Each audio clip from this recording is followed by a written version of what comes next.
it's Allie.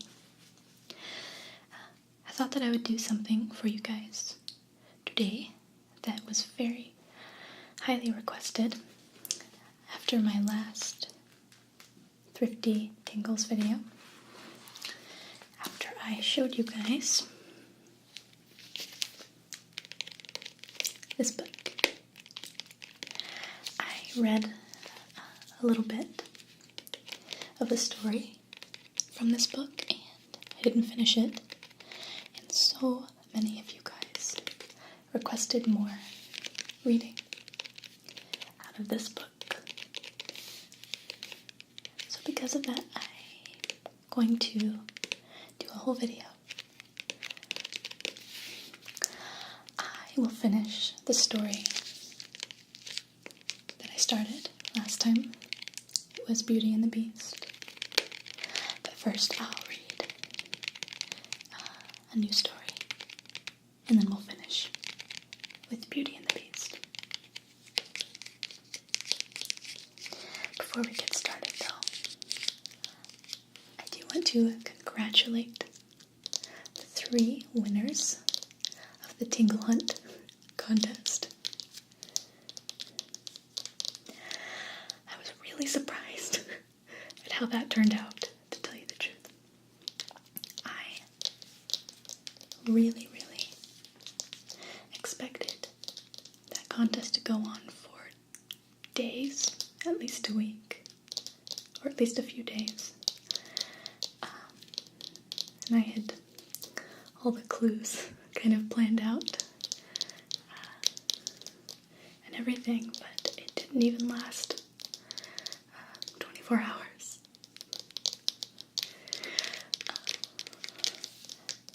It was so much fun. I really enjoyed doing that.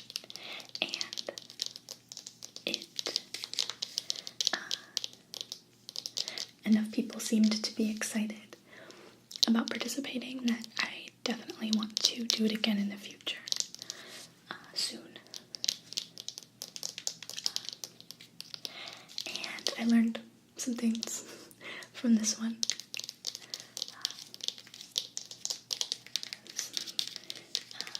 Good ways to go about a contest like that I will apply to future Tingle Hunts. So again, congrats to the 3 winners of the sleep phones. And again, thank you all so much for participating. I hope you enjoyed it, because I really did. I had a lot of fun. It was really exciting for me. Okay. Well, without further ado, let's get started reading some fairy tales.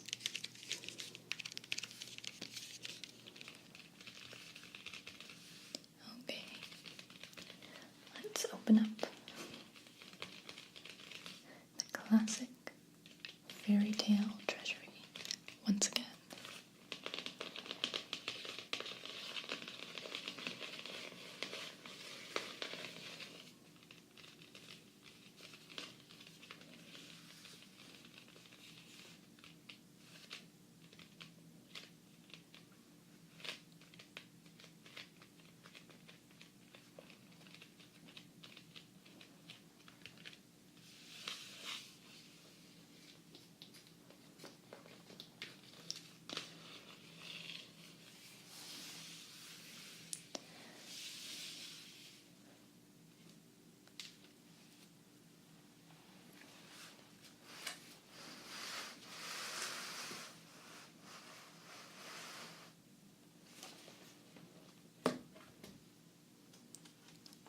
Go down the table of contents.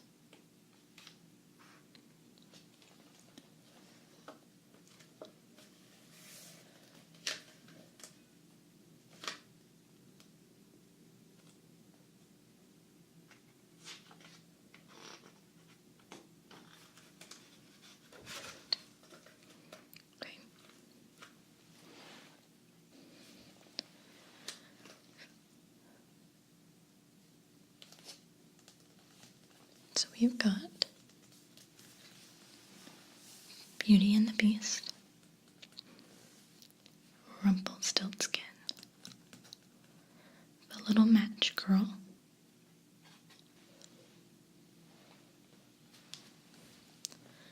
the Three Little Pigs, Little Red Riding Hood, Jack and the Beanstalk, Sleeping Beauty, The Tale of Peter Rabbit, The Steadfast Tin Soldier, Thumbelina, Mother Goose's Nursery Rhymes, Puss in Boots, Aesop's Fables, and The Ugly Duckling.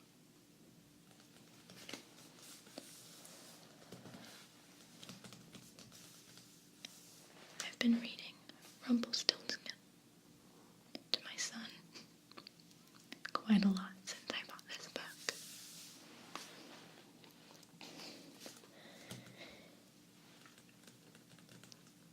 In fact, it is the only story we've read out of here so far, and he hasn't wanted me to read any of the others. I think that he thinks that this book is called Rumpelstiltskin, because he'll always go grab it off his shelf and ask me to read Rumpelstiltskin. Okay, so I'll start with Rumpelstiltskin first, because that's one of my favorites. It begins on page 36.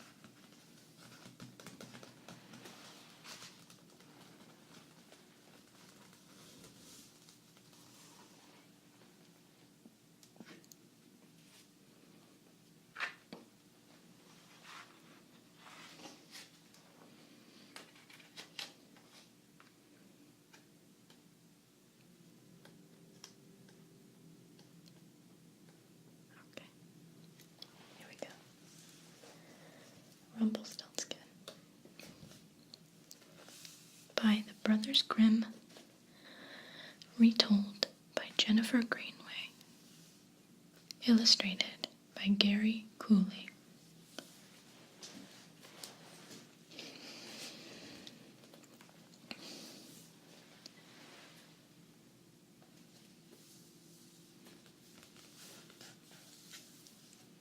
Once, long ago, there lived a miller who had a beautiful daughter.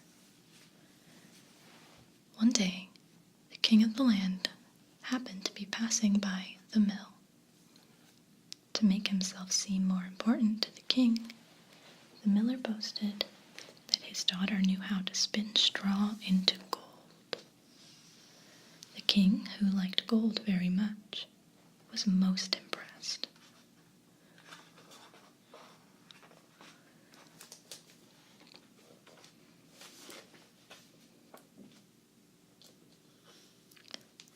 "I should like to meet this daughter of yours," the king said to the miller.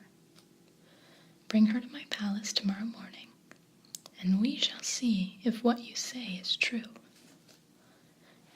When the miller told his daughter what he had done, she was very upset, but there was nothing she could do. So early the next morning, she presented herself at the king's palace. The king led her into a large room that was completely filled with straw. Then he showed her to a spinning wheel and said, "Now you must get to work, but first let me tell you this. If you have not spun all the straw into gold by tomorrow morning, you will pay with your life." Then the king left the room and locked the door behind him.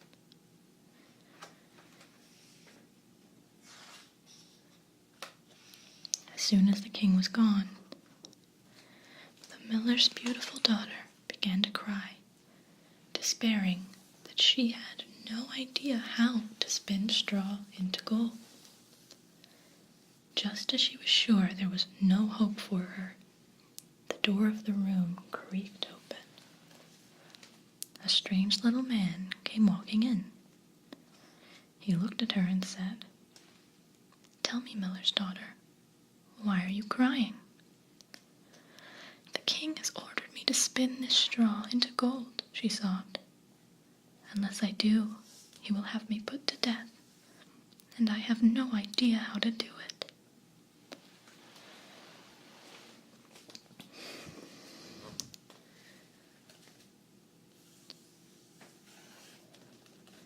"Oh, that is no problem," replied the strange little man.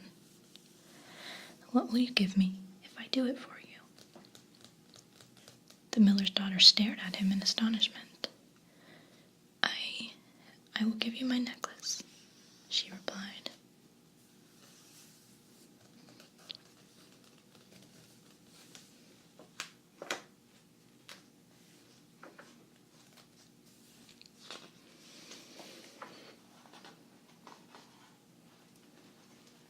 "Very well," said the little man, and he accepted the necklace. Then he sat down at the spinning wheel and quickly set it whirring. Round and round it turned. Soon the bobbin was full of gold thread. Then the little man put on another bobbin on the spinning wheel. Soon that one was full too, and on he went all night long until he had spun all the straw into shining gold thread. The miller's daughter was overjoyed, and she thanked the little man with all her heart. Then, as the sun rose over the horizon, the strange little man vanished.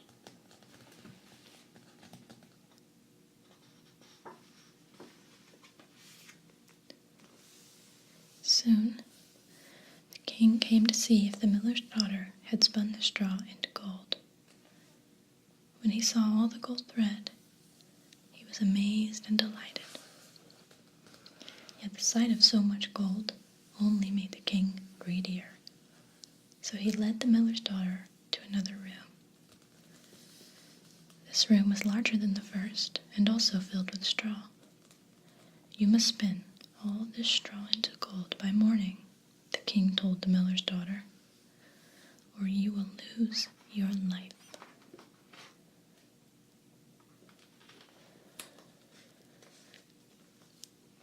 As soon as the king had gone and locked the door behind him, the miller's daughter burst into tears.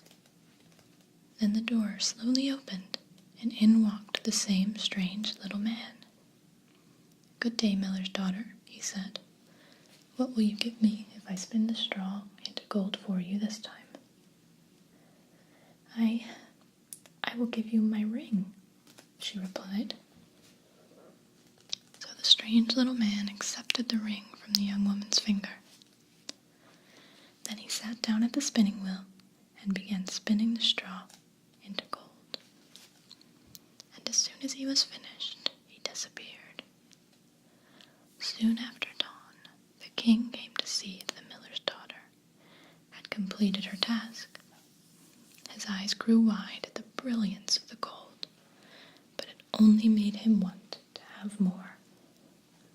So he led the miller's daughter to a third room.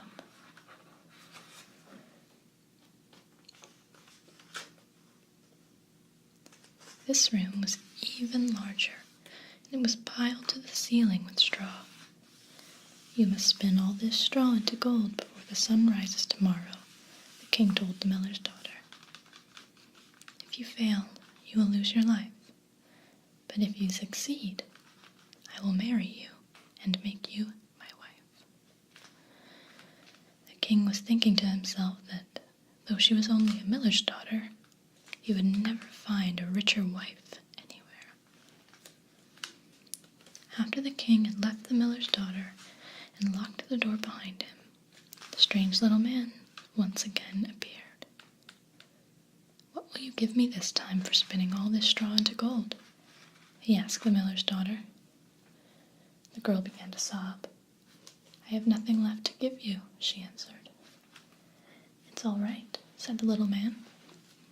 "Just promise me this, that when you are queen, you will give me your first child."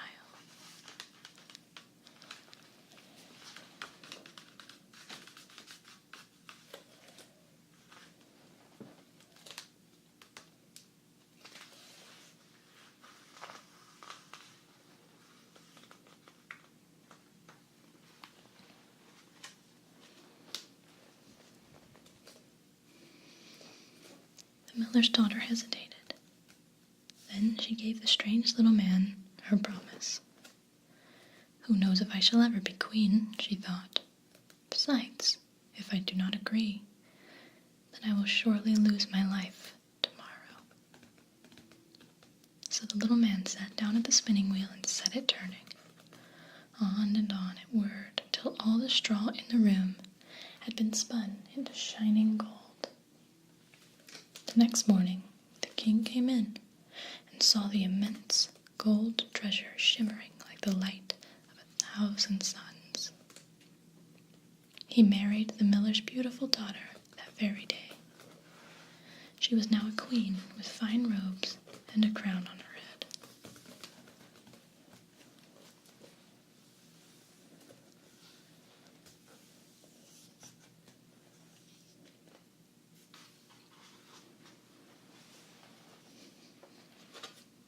Within a year, the queen gave birth to a beautiful baby boy. She was overjoyed to have a child of her own. In her happiness, she forgot her promise to the strange little man. One day, as the queen was playing with her baby son, the little man visited her. "I have come to claim what you promised me," he said, stretching out his arms toward the child. The queen was horrified. "Please do not take my little son," she pleaded. "I will give you anything you wish. Only leave me my son."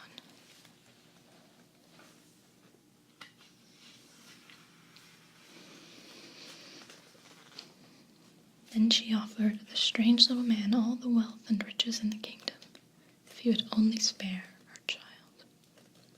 At first, the little man refused, but the queen began to weep so sorrowfully that he took pity on her. "Very well," he said.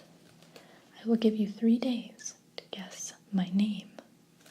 If you do so in that time, you may keep your little son. But if you fail, the child must be mine."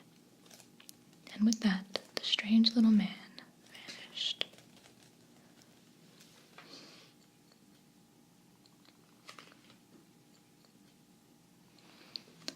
The queen stayed awake all night. She thought of every name she had ever heard. Then she took her candle and went to the palace library and searched through all the books for strange and unusual names. The next morning, when the little man appeared, the queen began asking him, "Is your name Peter? Is your name John? Is your name Charlemagne?" Each time the little man replied, "Oh no, that is not my name." Then the queen recited all the names she knew, one after the other. But to each one, the little man replied, "Oh no, that is not my name." Finally, she could think of no more names, and the little man went away.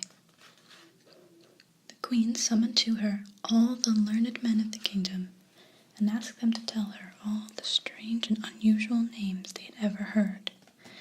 She sent out her servants far and wide to collect as many odd names as they could.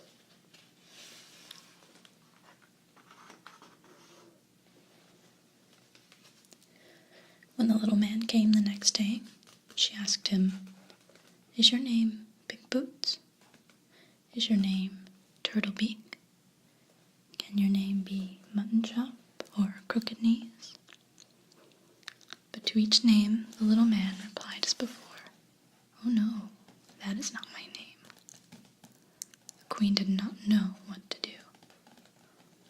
On the third day, one of the queen's servants came to her and told a curious story.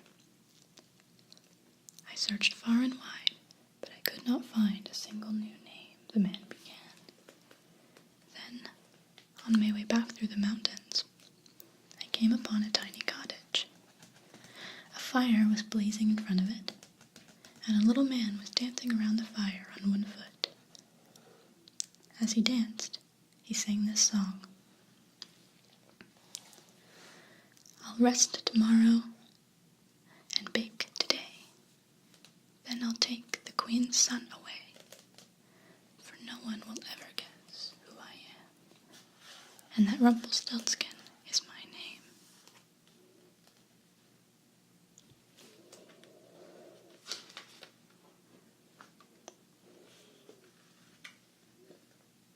The queen clapped her hands for joy. When the little man came the next morning, she asked him, "Is your name Henry?" "No," he replied. "Is your name Roland?" "No." "Then can your name be Rumpelstiltskin?" The little man's mouth fell open.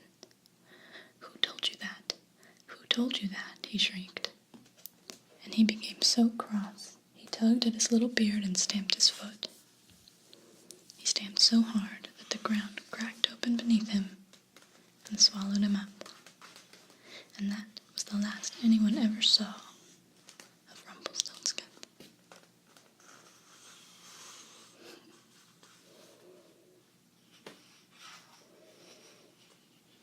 Okay. Now I think we have time to reread Beauty and the Beast.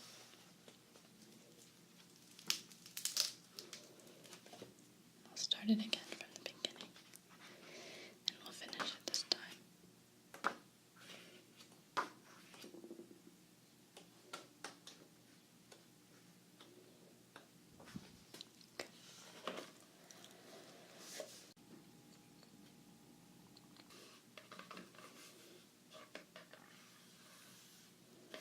Beauty and the Beast, retold by Samantha Easton, illustrated by Ruth Sanderson.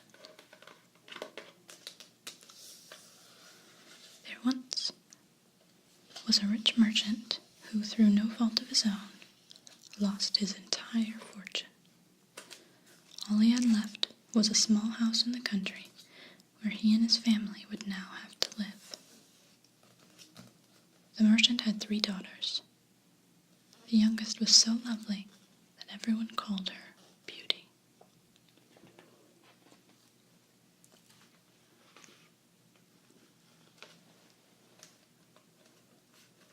The merchant had always given his daughters the best of everything, and the 2 eldest girls were very spoiled. They hated their new home and did nothing but complain about it. Beauty, however, tried to make the best of things. A year had passed in this way when the merchant received some good news. One of his ships, which he had believed lost, had come into port with all its cargo safe and sound. Beauty's sisters were overjoyed. They were sure the family would soon be as rich as before.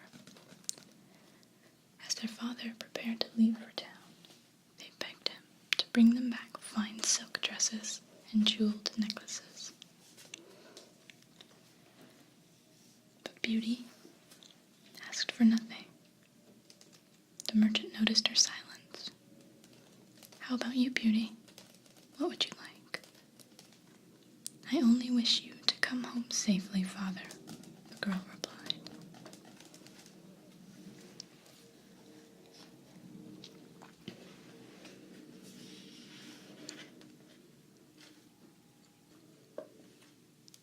"But there must be something I can bring you," said Beauty's father. "Very well," she said. "Bring me a rose. None grow here, and I am so fond of them." So the merchant set off for town. When he arrived, he learned that all the cargo had been stolen. There was nothing for him to do but turn turn around and head home. When the merchant was only a few miles from home, a terrible storm blew up. The snow fell so heavily that the merchant could not go on. He looked for shelter, but there was none in the forest. He was growing desperate when he spotted a path through the trees. He steered his horse onto it. As he went down the path, the snow cleared and the air grew warmer. Soon the merchant was on a paved road. On either side were orange trees heavy with ripe fruit. How strange, he thought. He kept going until he came to a white marble palace.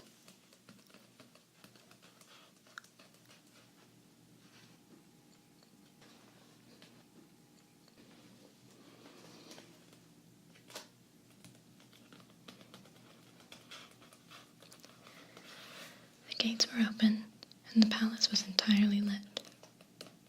The merchant wandered through the rooms, but he could find no one at home. He stopped in a room with a blazing fire. Thinking the fire must have been made for someone who would soon appear, he sat down before it and fell asleep. The merchant awoke in the morning to find a full breakfast set out for him. He hungrily devoured it, then walked through the palace once again, looking for his mysterious host. But he could find no one. Finally, he decided to be on his way and went outside to find his horse. In the garden, the merchant saw a rose bush covered with beautiful flowers. At least I can bring Beauty her gift, he thought, as he plucked one. Then a terrible voice above him said, "Thief, is this how you repay the beast's kindness? That rose will cost you your life."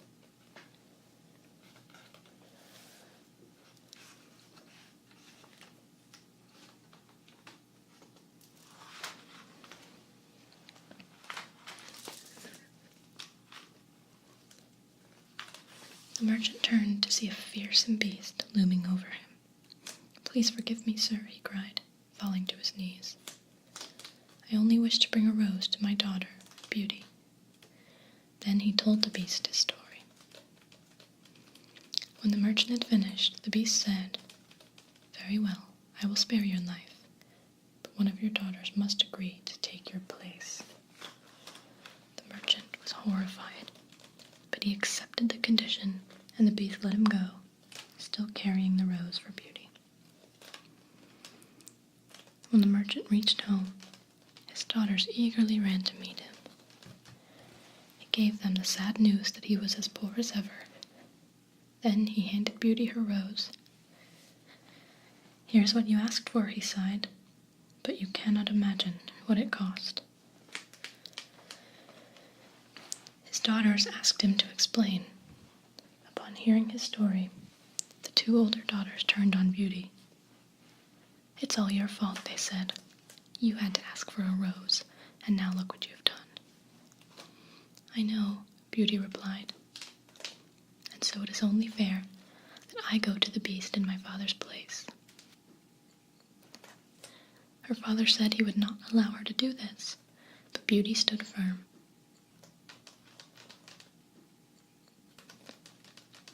After a week had passed, Beauty and her father set out for the beast's palace. The journey passed quickly. Soon they were walking down the road lined with orange trees. Although Beauty was frightened, she could not help marveling at the beast's gardens. They were full of fruit and flowers, even though it was winter.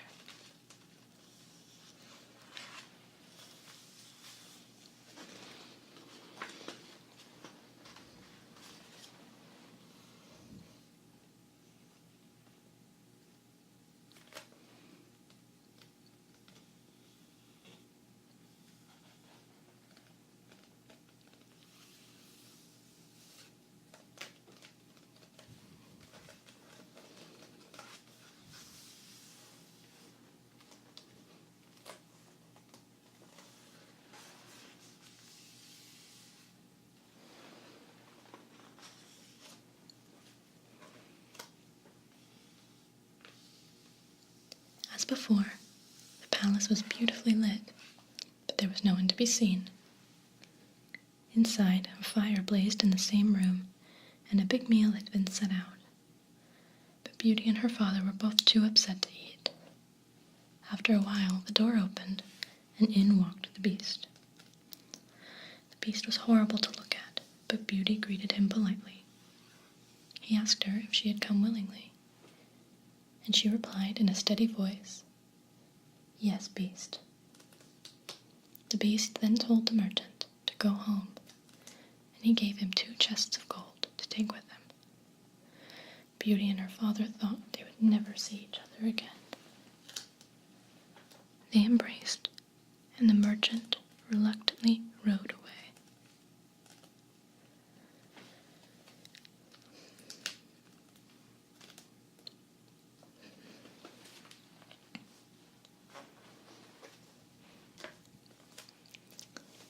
Beauty expected the Beast to kill her at once, but he left her alone. When it grew dark, Beauty found herself before a room with her name written above it in gold letters. The room had a graceful bed and a matching dressing table. The wardrobe was full of lovely gowns. Surely the Beast would not give me these things if he meant to kill me, Beauty thought. Then, feeling much better, she fell asleep. The next morning, Beauty awoke to find breakfast set out for her. All day long she amused herself by wandering through the palace. Sometimes she heard music and voices, but she saw no one. I believe this is where we left off last time.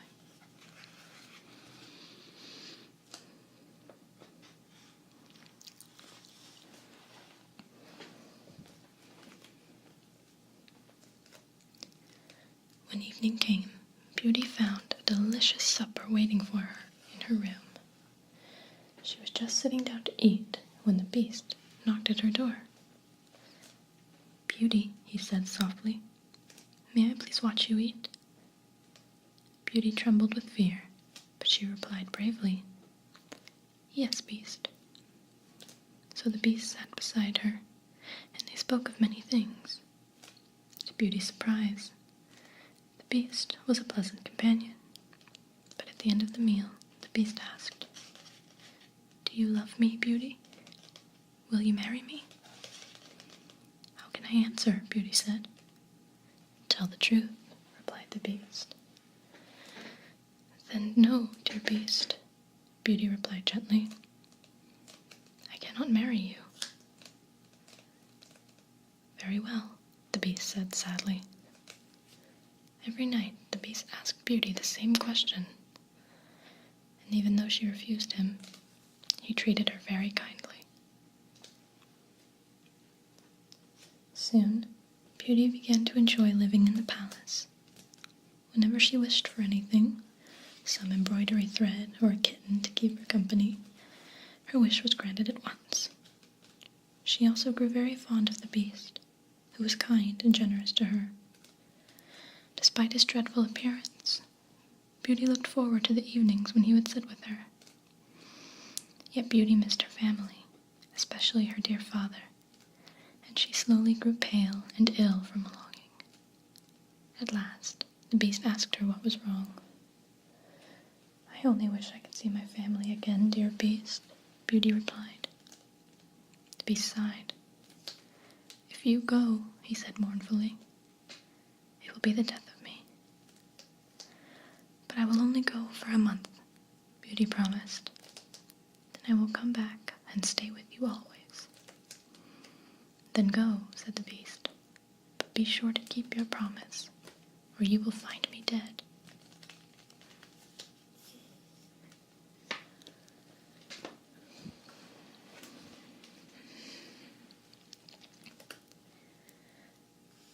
The Beast gave Beauty a silver ring and told her to put it on that night and wish she were home.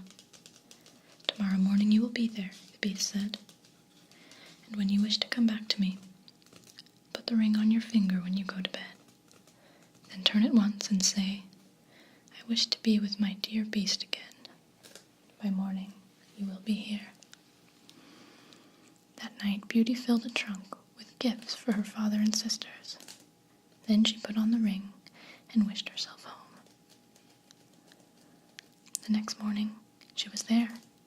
Her father was overjoyed. Her sisters pretended they were too, but secretly they were jealous of Beauty because the Beast had given her many expensive and beautiful things. One day, Beauty carelessly told them that she had promised the Beast to return in a month. "Let us make her stay longer," said one of her sisters. "Then the Beast may get angry with her and not let her come back." When it came time for Beauty to go, her sisters burst into tears. "If you leave, we shall die of grief," they wailed. So Beauty stayed one day, and then another, and another, but she began to worry about the Beast. One night, Beauty had a terrible dream. In it, the Beast appeared before her and said, "Beauty, you broke your promise, and now I shall die." Terrified, Beauty woke with a start. She placed the ring on her finger, turned it once, and said, "I wish to be back with my dear Beast again." The next morning, Beauty was in the Beast's palace. All day she waited for evening when the Beast would visit her. But evening came, and the Beast did not appear. Beauty ran through the palace calling his name, to no avail. Next, she ran into the garden. There she saw the Beast lying very still beneath the rose bushes.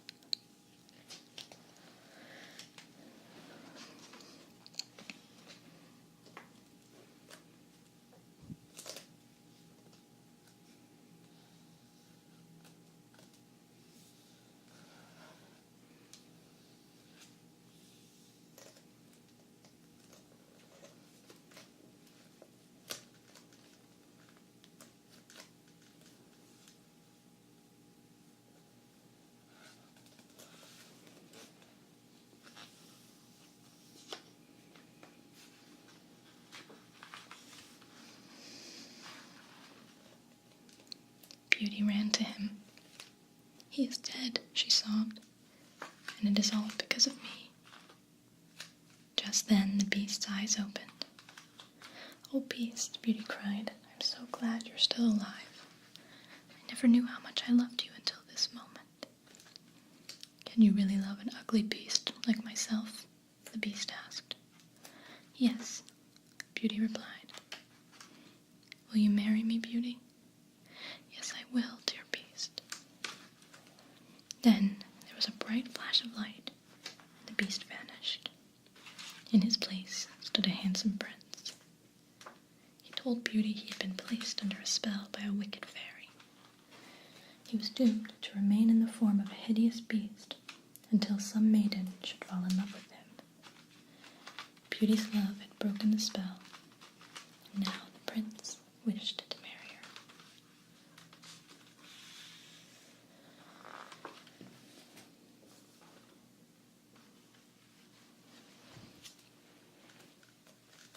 The prince took Beauty back to the palace and introduced her to his mother and father, who, under the wicked fairy's spell, had been invisible. Then Beauty sent for her father and her sisters. She told them of the prince's spell and the coming wedding. And so the marriage of Beauty and her prince was celebrated with great joy, and they lived happily ever after. The end.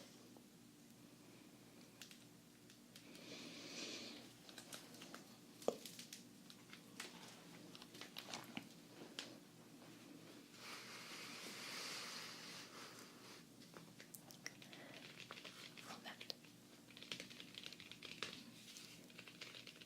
is enough reading for tonight. It's time that you got some sleep. I really hope that you guys enjoyed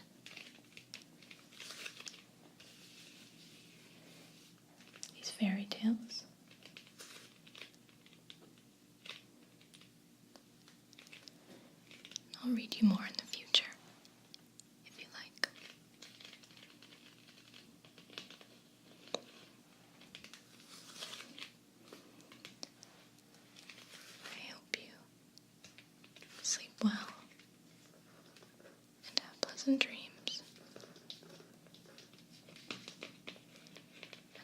seeing you again very soon.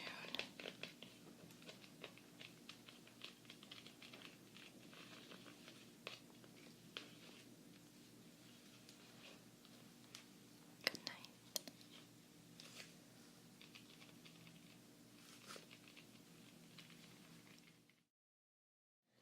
The commercial, the Sherry 3000 commercial. And you see several different Sherry models rotating on, it's rotating, kind of like, I don't know, like model cars. I was physically being rotated for that. And the way that I made that happen is I stood on this